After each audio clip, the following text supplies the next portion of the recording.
अब हम लोग पढ़ने जा रहे हैं कंपेरेबिलिटी ऑफ सेट्स। कंपेयर कर रहे हैं। कंपेयर कब होता है? जब दो सेट्स हो, इस प्रकार से हो कि ए का एलिमेंट, दो सेट्स हो, सपोज करो ए है और यहाँ बी है, यहाँ पर है 2 4 5 6 और 4 8। अब देखिए यहाँ पर दो डिफरेंट नंबर सेट्स हैं। अब इस दोनों में कोई कंपेयर ही नहीं होगा।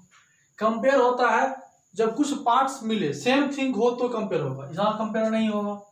अब क्या होना चाहिए? तो यहाँ पर देखिए क्या लिखे हैं, two set A and B, two set A and B are said to comparable if element of set A belongs to B. मतलब ए का एलिमेंट बी में होना चाहिए। देखिए एकदम सही बात है, 1 2 3 4। अब यहां पर ए और बी सेट कंपेरेबल है, यही नहीं होना चाहिए, या तो बी का प्रत्येक एलिमेंट ए में होना चाहिए। अब ये भी हम इसको सही कर सकते हैं, मान लीजिए, अब देखिए ये भी सही है, या तो every element of set A, every element of set A belongs to B होना चाहिए, या नहीं तो बी का प्रत्येक एलिमेंट ए में होना चाहिए, या ए और बी सेम होना चाहिए, कुछ तो होना चाहिए। ऐसी अगर 3 कंडीशंस होंगे तब तो कंपेरेबल होगा, नहीं तो फिर नहीं होगा। तो two set A and B are said to be comparable if every element of set A belong to set B और every element of set B belongs to A, या element A and B represents same sets. तीनों condition में sets की comparability होगी। अगर ऐसा नहीं हुआ तो क्या लिखेंगे हम लोग? इनकंपेरेबल। क्या लिखेंगे? इनकंपेरेबल। जब भी ऐसा होगा तो कंपेरेबल होगा, और नहीं होगा तो कंपेरेबल नहीं होगा। अब आता है नेक्स्ट पावर सेट। अब यहां नेक्स्ट आता है power set. Power, POWER। Power set क्या होता है? कोई भी सेट हम लोग लिखते हैं, कोई भी सेट हम लोग लिखते हैं और उसके जितने भी family of all subset, family of all subset को हम लोग क्या बोल देते हैं? Power sets. Family of all subsets, the set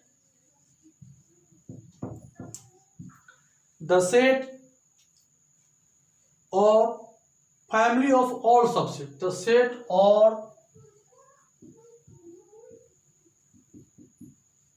families of all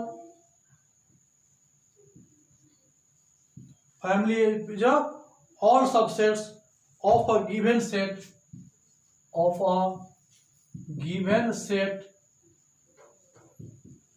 A, given set A is said to be the given set A is said to be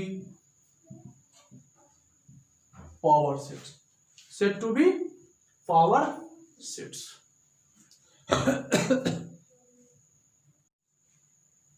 अब हम लोग पावर सेट के बारे में पढ़ेंगे। पावर सेट क्या है? अब यहाँ पर पावर सेट के बारे में पहले डिफिनेशन से पहले एग्जांपल देख लीजिए। ये एक सेट है, इसमें मान लेते हैं कि 2 एलिमेंट हैं, 2 और 3। तो पावर सेट ऑफ ए का मतलब होता है, लिखा हुआ है, the set of families of all subsets, families of all subsets. इसका मतलब हो गया, देखिए क्या हो गया, सबसे पहले 5, फिर 2, सिंगल सिंगल करके लीजिए 2, फिर क्या लीजिए, फिर 3 लिखिए, ये सब हो गया सबसेट्स। फिर यहाँ पर लिखिए 2 और 3 एक साथ, ये सारे मेंबर हो गया पावर सेट। अब इसको लिखा हुआ है, इसको ध्यान दीजिए। एक और लिख लीजिए, बी कोई सेट है, ये है 1, ऐसे लिखिए, ए है, बी है, सी है, 3 मेंबर्स हैं। तो पावर सेट ऑफ बी हो जाएगा, पहले 5 लिखिए, फिर ए लिखिए सिंगल सिंगल करके, फिर बी लिखिए, फिर सी लिखिए, फिर ए बी सी हो गया, फिर यहाँ ए बी 2 का पेयर बनाइए, फिर बी और सी लिखिए, फिर सी और ए लिखिए, फिर तीनों का हो जाएगा ए बी सी लिखिए, ए बी सी लिखिए। अब यहाँ देखिए, बी, हमने पहले ए एक सेट लिखा, ए सेट में कितने एलिमेंट थे, 2 एलिमेंट थे। ए सेट में कितने एलिमेंट है, 2 एलिमेंट है, 2 और 3। तो power set of A represent होगा, पहले 5 लिखे, फिर सिंगल सिंगल हुआ, फिर डबल हुआ। The set of all families of all subsets of a given set A is to be the power set of A। ये families of subsets हो गया। 2 3 सिंगल सिंगल हुआ, डबल डबल डबल हुआ, 2 ही था। यहाँ पर जब हम 3 नंबर लिए ए बी सी, तो पावर सेट क्या हो गया, 5 हुआ। पहले single single A B C, फिर डबल किए ए बी, फिर बी सी, फिर सी, फिर तीनों एक साथ लिए।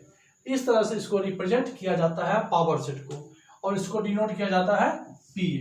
यहाँ पर पीए हो गया। अब इसमें पीए कितना हो गया, अब इसमें नंबर लगा दे कि नंबर ऑफ पावर सेट कितना हुआ, कितना हो गया 1 2 3 4। इसका एक फॉर्मूला होता है 2 to the power n। n क्या है, वेयर n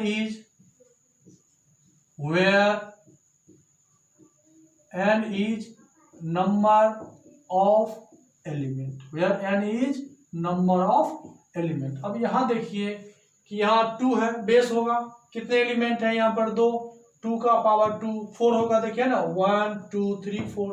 यहाँ क्या आ जाएगा, कितने एलिमेंट है, 3 एलिमेंट है, तो 2 का पावर 3 कितना हो जाएगा 8। काउंटिंग कीजिए 1 2 3 4 5 6 7 और 8।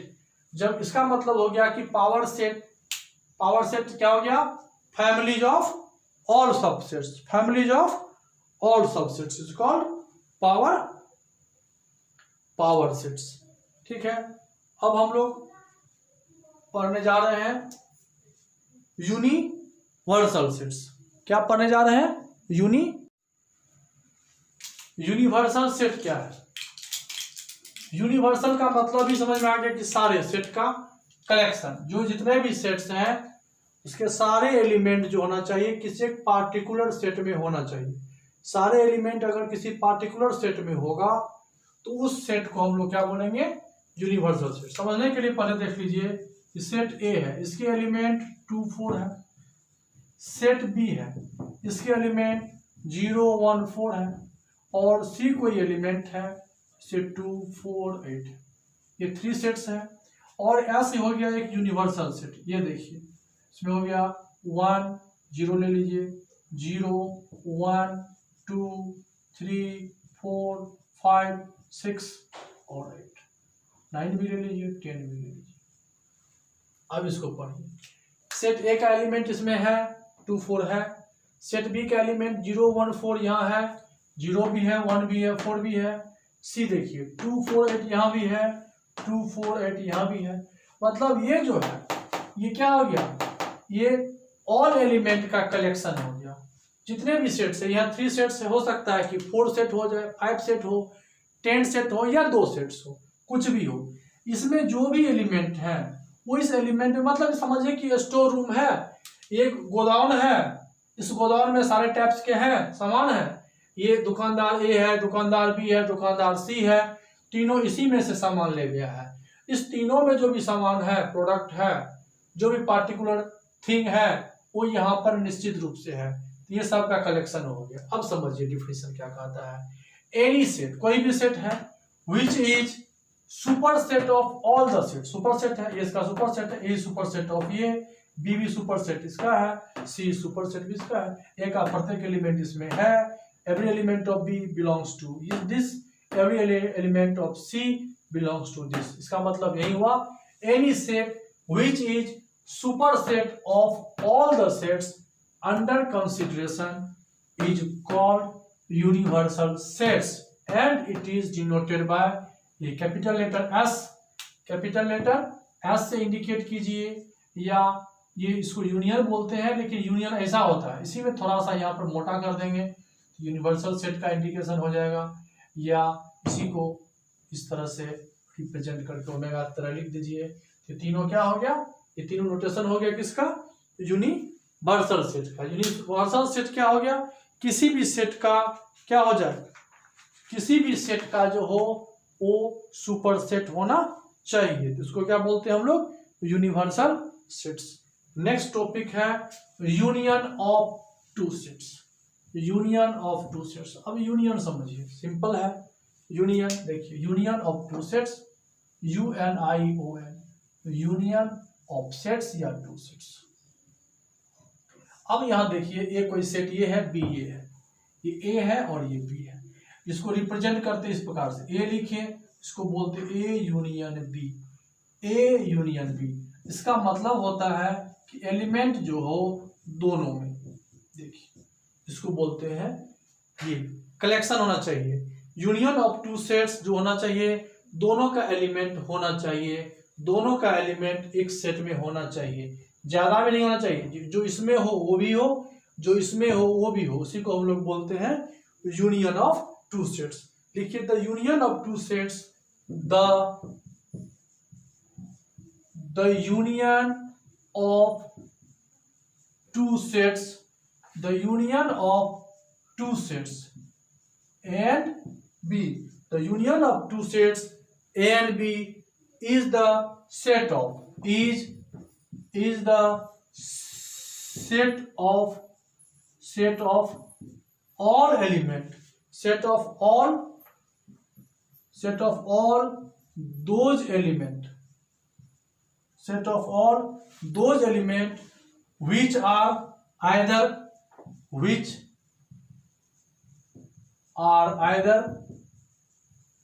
A or B, which are either A or B or in both। अब देखिए द यूनियन क्या है, the union of two sets A and B is set of all those elements which are either A, या तो A में हो या B में हो या दोनों में हो, उससे कोई मतलब नहीं है। B in both this set is, the union of two sets A and B is the set of all those elements which are either A or B या in both।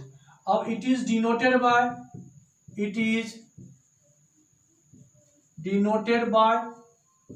ये सिंबल है, इस तरह से लिख दीजिए, इसको यूनियन बोलते हैं। यहां पर एग्जांपल देख लीजिए, ये सेट ए है 2 4, सेट बी है, तो यूनियन हो गया A union B is equal to 0 1 2 4। अब अगर दूसरा देखने की कोशिश करते एग्जांपल, तो ए का मान लीजिए यहाँ पर ए है और बी है, और बी जो हो गया 4 और 6 है, तब भी होगा ए यूनियन बी। क्या होगा, या तो ए का एलिमेंट हो या बी का एलिमेंट हो या बोथ हो। देखिए है ना, ए बी 4 6, इसको बोलते हैं यूनियन। क्या बोलते हैं, यूनियन। अब इसी प्रकार से यूनियन समझ में आ गया, तो दोनों के एलिमेंट को लिख दीजिए, डबल रिपीट नहीं करना है। अगर यहां भी 4 है यहां भी 4 है तो 4 ओनली 1 टाइम्स रिप्रेजेंट होगा, कोई छूटना भी नहीं चाहिए। यहाँ 0 है यहाँ नहीं है फिर भी लिखा गया, यहाँ 1 है यहाँ 1 नहीं है फिर भी लिखा गया, यहाँ 2 है यहाँ 2 नहीं है फिर भी लिखा गया, यहाँ 4 है यहाँ 4 है फिर भी लिखा गया। तो ओनली 1 टाइम्स हो या बोथ रिप्रेजेंट करता हो, लेकिन ओनली 1 टाइम्स हम यहाँ रिप्रेजेंट करेंगे, तो इसको बोलते हैं हम लोग यूनियन। इसी प्रकार से आता है यहाँ पर इंटरसेक्शन। दोनों में अंतर क्या है समझिए, इंटरसेक्शन ऑफ सेट्स। अब यहाँ पर हो गया यूनियन में क्या था, या तो ए में हो या बी में हो या दोनों में हो। इसमें क्या होता है, नहीं, ए और बी में जो कॉमन हो वही होगा। The union of two sets A and B, the union of set A and B is the set of all those elements, sets of all those elements both in common, sets of all those elements, ठीक है, two sets A and B. The union of two sets A and B is the set of all those elements both sets have common होना चाहिए। इसको it is denoted by letter, दोनों ये उल्टा सीधा था उसी को उल्टा कर दीजिए। A यहाँ पर 2 4 है, B यहाँ पर 1 2 4 है, तो ए इंटरसेक्शन बी जब यहाँ रिप्रेजेंट होगा, यहाँ क्या हो जाएगा, यहाँ जो दोनों में होगा तो क्या हो गया यहाँ पर 4, और यहाँ क्या हो जाएगा ए इंटरसेक्शन बी, कोई मैच नहीं किया तो हो जाएगा 5, कुछ नहीं है तो 5। मतलब इंटरसेक्शन का मतलब हो गया कि द यूनियन नहीं intersection, the intersection of two sets A and B is the sets of all those elements both sets have common। तो उसको बोलते हैं हम लोग intersection of two sets. Intersection of two sets का मतलब समझ में आ गया। क्या लिखे हम, जो दोनों में कॉमन हो उस सेट्स को हम लिखेंगे, उसको बोलते हैं इंटरसेक्शन। जो दोनों में नहीं भी हो भी, दोनों सेट्स के प्रत्येक एलिमेंट को हम लिखते हैं, उसको बोलते हैं यूनियन। यूनियन हो गया और इंटरसेक्शन हो गया। अब हम लोग पढ़ने जा रहे हैं डिफरेंस ऑफ टू सेट्स। अब डिफरेंस ऑफ टू सेट्स देखिए, घटाओ, डिफरेंस हो गया माइनस, देखिए क्या होता है। अब यहाँ डिफरेंस ऑफ टू सेट्स देखिए, difference of two sets, difference हम लोग मैथ में पढ़वे करते हैं, डिफरेंस ऑफ टू सेट्स। अब यहाँ देखिए कैसे डिफरेंस करेंगे। सेट ए है, इसमें देखिए 2, 4, 6 और 10 है। सेट बी है, 5 है, 10 है, 2 है। अब देखिए यहाँ पर सेट ए है और सेट बी है। अब अगर हम ए को बी में माइनस करते हैं, ए माइनस बी, तो डिफरेंस ऑफ सेट का मतलब क्या हुआ, ए के एलिमेंट में से हम बी को माइनस कर रहे हैं तो बी का एलिमेंट बिल्कुल माइनस हो जाएगा। क्या क्या मैच कर रहा है, देखिए 10 मैच कर रहा है, 2 मैच कर रहा है, तो क्या हो जाएगा, क्या लिखाएगा, ए के एलिमेंट में से 2 और 10 को माइनस कर लीजिए, क्या बचा 4 और 6। और अगर यहाँ पर हम बी माइनस ए लिखते हैं तो बी का एलिमेंट रिप्रेजेंट होगा, जो माइनस हो गया, क्या बचा 5। अब समझिए difference of two set, A minus B कितना हो गया 4 और 6, और b माइनस ए कितना हो गया 5।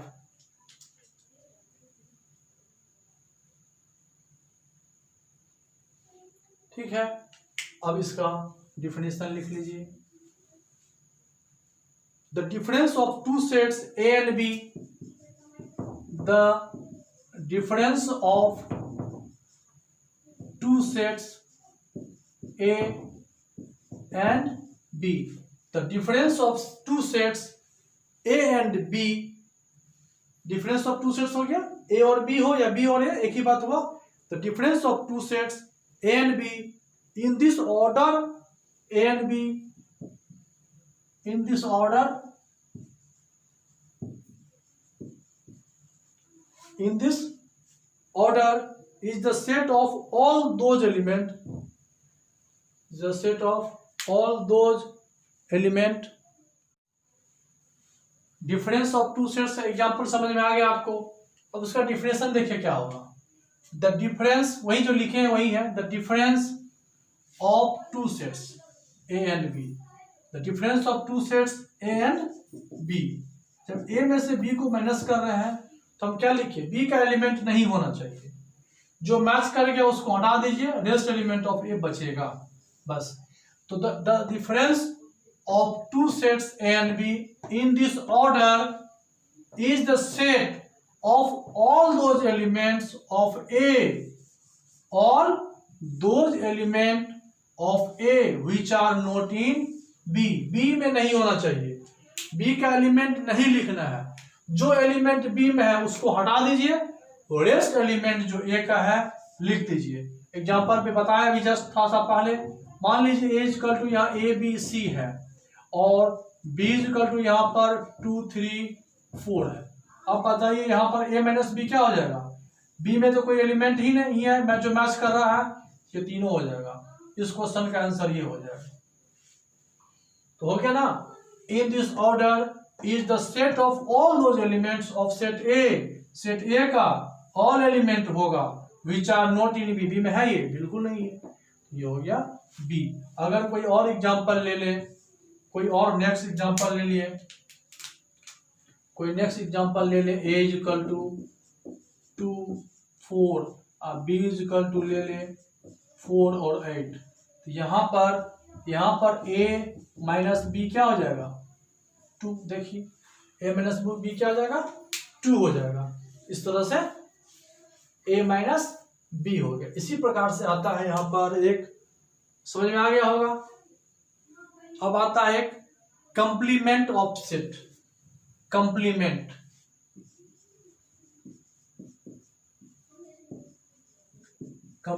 ऑफ सेट, देखिए इसका क्या मतलब होता है। हम लोग जो किसी सेट को सब्ट्रैक्ट करते हैं तो उसको यूनिवर्सल सेट से हम लोग माइनस कर देते हैं, यूनिवर्सल सेट से। एग्जांपल देख लिए कंप्लीमेंट्री सेट क्या है। इसको इस तरह से रिप्रेजेंट किया जाता है। ए कोई सेट है, उसका मतलब ये, इसको पढ़ेंगे कंप्लीमेंट्री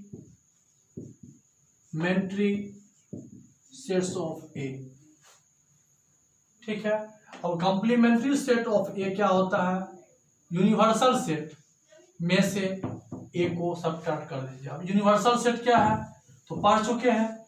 एलिमेंट्री यूनिवर्सल सेट क्या होता है, जितने भी सेट्स हमारे पास हैं उसका कलेक्शन उसमें होना ही चाहिए। अब एग्जांपल देख लीजिए। एग्जांपल क्या हो जाएगा, A is a set, its member is 1 2 3, B second sets whose member is 2 4 6, C is a sets 5 0 5 और 4, 0 4 5 कर दो, 0 4 5। अब यहाँ यूनिवर्सल सेट जो होगा, वो कलेक्शन होगा और इसमें ये सारे एलिमेंट होना ही चाहिए, तभी उसको यूनिवर्सल सेट कहा जाएगा। तो 0 1 2 मान लेते हैं, 3 है, 4 है, 5 है, 6 है, 7 है, 8 है, ज़्यादा मत जाइए, यहीं रहिए। चलिए ये हो गया यूनिवर्सल सेट्स। अब कंप्लीमेंट्री सेट का क्या मतलब होता है कि आप जिसका कंप्लीमेंट्री निकालना हो उसको यूनिवर्सल सेट में माइनस कर दीजिए। अब यहाँ पहला क्वेश्चन हो गया कि complementary of set A. Complementary of set ए हो जाएगा यूनिवर्सल सेट माइनस ए। अब यूनिवर्सल सेट में ए को माइनस कर लीजिए, ए को माइनस कर दीजिए 1 2 3, तो 1 चला गया, 2 चला गया, 3 चला गया, क्या बचा 0 4 5 6 और 7। अगर हम यहाँ पर बी का कंप्लीमेंट्री फाइंड करें, कंप्लीमेंट्री ऑफ बी, तो यूनिवर्सल सेट में बी को माइनस कर दिए। यूनिवर्सल सेट क्या है 0 1 2, बी को माइनस कीजिए, 2 4 6 है, 2 गया, 4 गया, 6 गया, क्या बचा 2 4 6 गया, तो क्या बचेगा 0 1 3 5 और 7। तो इसी प्रकार से हम लोग इसको बोलते हैं complementary of set. Complementary of set है, हम लोग क्या क्या पढ़े, यूनिवर्सल सेट समझ में आ गया, सब्ट्रैक्शन से डिफरेंस ऑफ सेट समझ में आ गया। डिफरेंस में था ए में बी को माइनस कर रहे थे तो ए का एलिमेंट होगा नोट एलिमेंट इन बी, और यहाँ पर जब कंप्लीमेंट्री की बात हुई तो यूनिवर्सल सेट में से हम उस सेट को माइनस कर देंगे, जो ए का एलिमेंट को हटा देना है तो भी सही, नहीं है तो भी सही, बिल्कुल नहीं रहेगा तो ये कंप्लीमेंट्री सेट लिखा जाएगा। जो भी मैच कर रहा है उसको माइनस कर दो, बाकी को रिप्रेजेंट कर देना चाहिए। तो ये हो गया यूनिवर्सल सेट। अब हम लोग सेट के बारे में पढ़ लिए, कैसे रिप्रेजेंट करता है वो पढ़ लिए। अब ये जो है cardinal number of a set, क्या पढ़ने जा रहे हैं हम लोग, cardinal number of a set. इसका मतलब हुआ कि उस सेट में कितने एलिमेंट हैं, एलिमेंट के काउंटिंग को ही हम लोग बोलते हैं। तो क्या लिखे हैं, द नंबर ऑफ डिस्ट्रिक्ट, मतलब हुआ कि डिफरेंट एलिमेंट ऑफ सेट ए। जैसे यहाँ एग्जांपल के तौर पर ए का वैल्यू लिख लो, मतलब 0 1 2 3 4, ठीक है। अब यहाँ देखो क्या लिखे हैं, the number of district element, district मतलब डिफरेंट एलिमेंट, कितने डिफरेंट एलिमेंट है यहाँ पर 1 2 3 4 5, कितने मेंबर्स हैं यहाँ पर, एलिमेंट है 5। The number of district element, कितने डिस्ट्रिक्ट एलिमेंट है 5, किसका, ऑफ सेट ए। अगर यहाँ बी रहता तो क्या लिखते, सेट बी। अगर सी रहता तो क्या लिखते, set C. Is called the cardinal number of set A which is denoted by n A. तो यहाँ पर एन ए कितना हो गया, एन इज इक्वल टू 5 हो गया। अगर मान लो बी एक सेट है, इसके एलिमेंट है जी, एच और आई, कितने सेट एलिमेंट हुए 3। तो एन बी ये क्या हो गया, cardinal number of set B कितने हो गए यहाँ पर, cardinal number of set B is 3।